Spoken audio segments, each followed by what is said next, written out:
Hello, welcome. We shall discuss about the safety aspects corresponding specifically to various civil engineering projects rather than simply safety aspects of project management. We will be discussing specifically to civil engineering projects. So such questions will be about 10 to 15 marks questions. So in these questions, we need to add the points which I am going to tell you in addition to whatever we have discussed in safety aspects of general project management. Okay, let us go to the question. I have given some three typical questions. Please go through that question and let us discuss it. Now let us discuss about the specific safety aspects of civil engineering projects. So to have a better idea, what I suggest is please refer to SP70, which is a Bureau of Indian Standard Code handbook on construction safety practices. So after this discussion, you can refer SP70 also to have a better idea so that you can elaborate your ideas based on this particular discussion. So now we will start discussion on specific civil engineering projects based on the structure which we have discussed in the previous lecture. So that structure we have elaborated those structure. So we will be sticking to that. So let us make a table containing that structure and let us discuss based on that particular table. So we have the items, number item, and we will discuss on buildings, that is building project, multi-story high-rise building projects. Then we will discuss on highway or roadway or roadwork projects. Then infrastructure, energy and environment. These two items I am leaving it to you. You have to make the points based on the points discussed on building and highway. So the first item is prevention through design, PTD, prevention through design.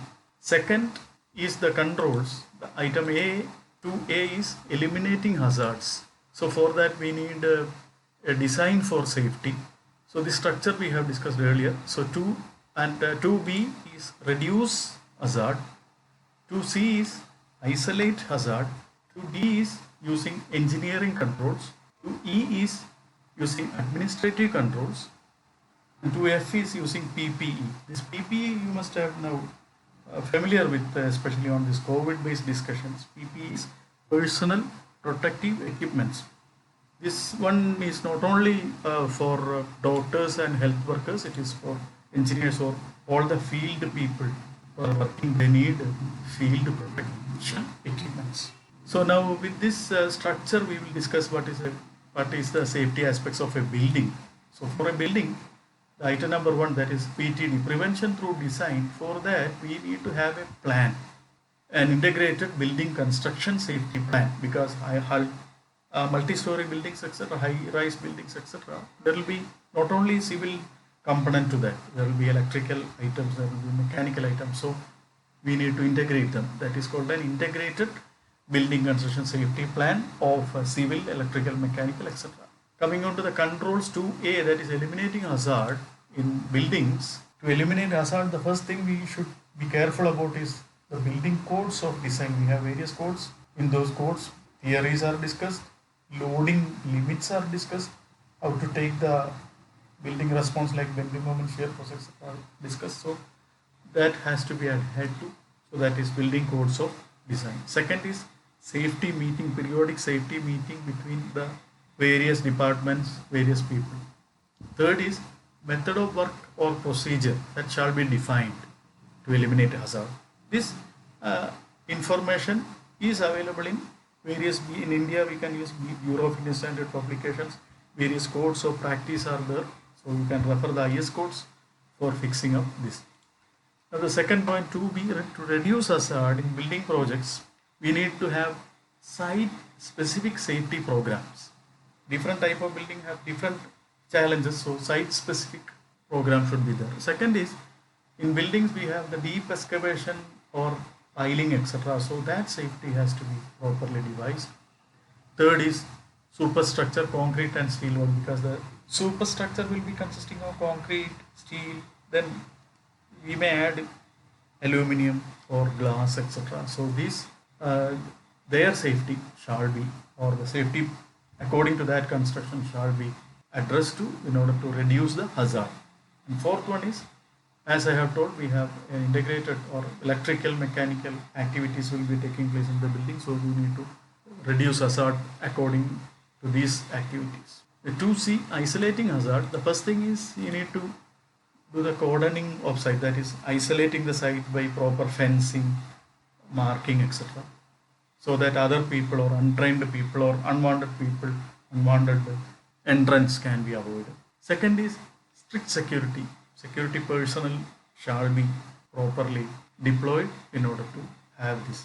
Then third is lighting and illumination, because a particular building site may have so many ditches, excavations, and other type of hazardous sort of installations. So that, and also 24-hour work may be planned. So proper lighting will eliminate, and also lighting at the material storage area.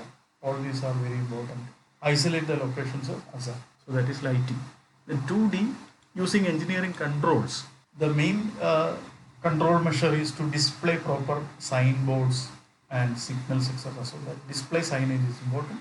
Second is, since we have high-rise building, work at higher altitude, we need scaffolding, ladder, fasteners are required. Fasteners are for making temporary structures to facilitate work at altitudes. So their quality is very important. Thirdly, material quality control. All the material used in the construction shall have proper quality control. If somebody use inferior materials, especially for welding, suppose, or for cement in concreting, if these are inferior, there is a vulnerability of failure during construction. So that's important of material quality control. Then fourthly, hoist and lift, because in high-rise construction, hoist is required for transporting materials in vertical direction. Lift is required for transporting people also. So their safety shall be ensured. Then control shall be available for the training of operators and foremen, because operators will be there to control all these lift, crane, etc., and foremen will be there to control the unskilled and skilled workers. So their training is important. Then 2E, using administrative controls. One, in the building site, proper weather alert shall be given, because the construction period may be, or the various weather condition will be existing at a different point of time. So the required weather alert should be there. Whether there is heavy rain, whether there is heavy wind.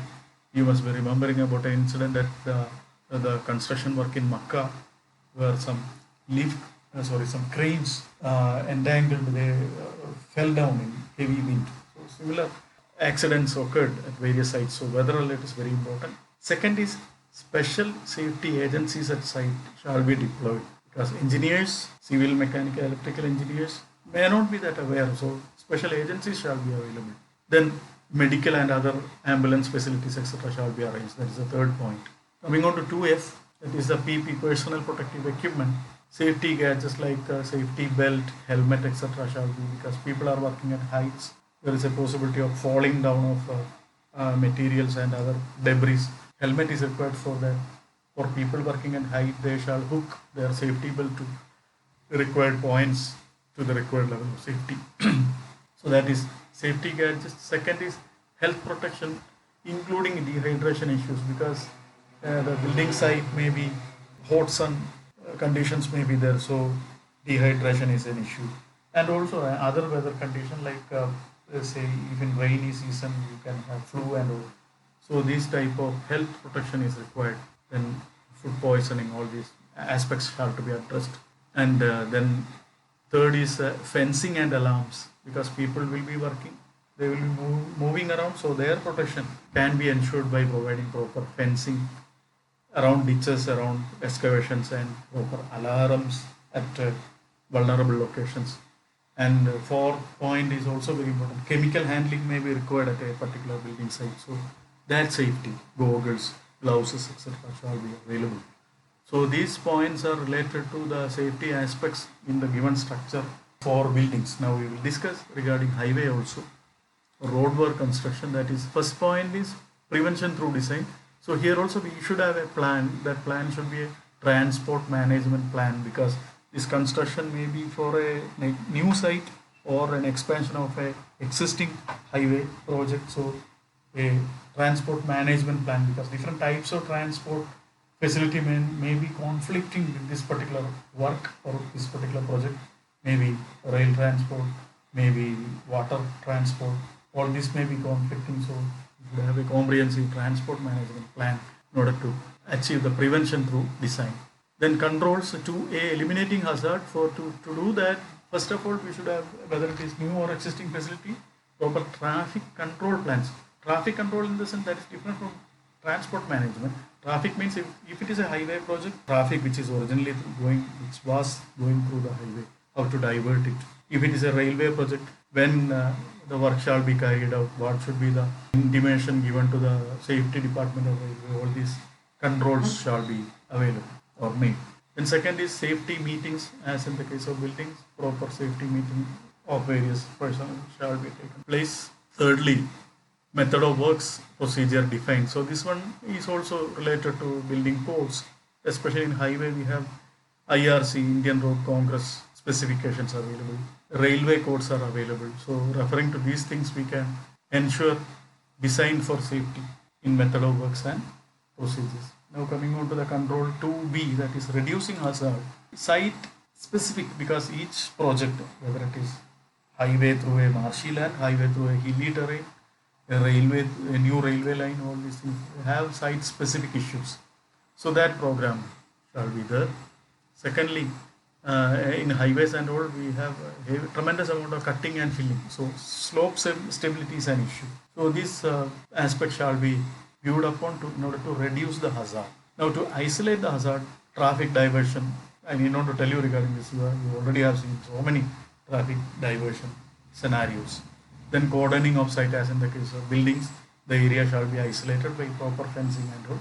And thirdly, to avoid blind spot, because in a particular project, transportation project, there will be existing traffic as well as traffic of the constructor. So construction equipments will be moving, public transport also will be moving, general public will be using their vehicle. This is a new scenario, so blind spot possibilities are there when a construction equipment moves or a bridge, precast beam of a bridge is being lifted. So all these conditions may lead to blind spots. So that shall be properly avoided. So that is the third point in isolating hazard. Now using engineering controls in highway, the main thing is first and foremost is signals and caution systems. I need not explain more about this. Second is competent personnel at site, because it's a complex project. Different types of activities will be taking place. Competent and expert personnel shall be available for supervision of various activities. Third is the speed limit, that is existing traffic. Speed limit conditions shall be properly made. Fourth is a collective knowledge and expertise, because new projects, complex projects, there are people having specific expertise, their collective knowledge, discussion with the other type of staff, everything is required. So these are the engineering controls. Coming on to 2E, administrative control in a highway project, you know that publicity, proper publicity through newspapers, through radio, because the highway will be closed, there will be construction activities, public should be aware. So that is a part of administrative control. Secondly, information of the police, medical personnel, etc. regarding the traffic diversion, regarding the work, or regarding a new work planned at a particular area, commencement of work, what are the type of movement to the work site, all these things shall be properly informed various authorities. Then coming on to 2F, that is personal protection equipments related to highways. So it's very obvious. First point is safety gadgets like helmets and all. Second is health protection, because as in the case of building also, we have adverse weather conditions, climatic conditions. So issues like dehydration of workers, etc. and other other type of diseases, all these are possible. So that health protection is coming under personal protection equipments. Then thirdly, reflective, if it is night work, proper reflective clothing, etc. shall be provided. So these are the points related to buildings and highways safety and active safety aspects explained in a structured manner. So you can refer, as I told, SP70 for more details.